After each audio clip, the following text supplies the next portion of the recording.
Welcome back to Carneades.org. Today we're going to be continuing with our series, Dumbfounding Definitions, Dizzying Distinctions, and Diabolical Doctrines, a series sorting through some of the jargon of philosophy. In this video, we're going to be looking at first versus second order desires. Frankfurt's higher order desires or higher order volitions. So let's take a look. Now, philosophers sometimes make a distinction between first order desires and second or higher order desires. These distinctions are particularly used by Harry Frankfurt in his defense of compatibilism, a position on free will that we're going to be covering in an upcoming series on free will very soon. So this is a good primer for some of that. Stay tuned. First order desires are pretty simple. They're desires about things other than desires. So you might have a desire to eat a piece of cake, a desire to go to the gym, or a desire to watch a new movie.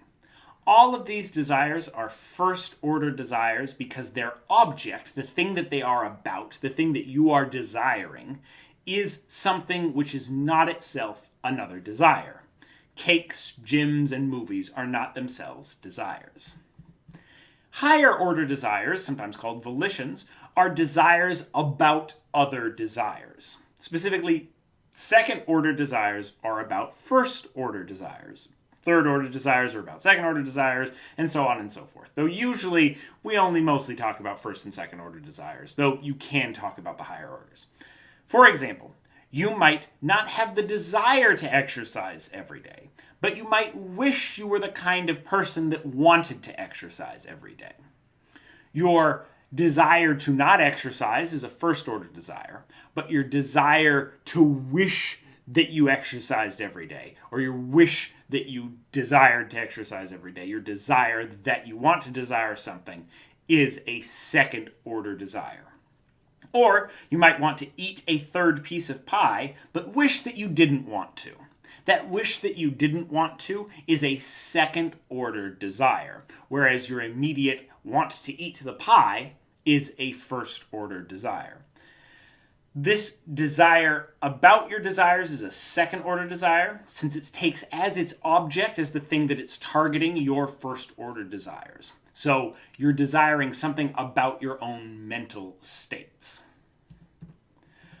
Your third order desires would then be desires about your second order desires. You could want to have a second order desire to wish that you wanted to go back to college, but you might not really want to go back to college.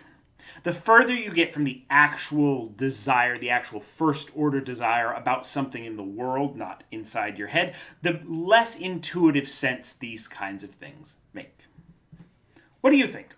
Are your first order desires generally in line with your second order desires? Do third or fourth order desires even make any sense? Stay tuned for an upcoming series coming very soon on free will that will touch on how Frankfurt uses this distinction to defend his version of compatibilism. Watch this video and more here at Carneades.org and stay skeptical, everybody.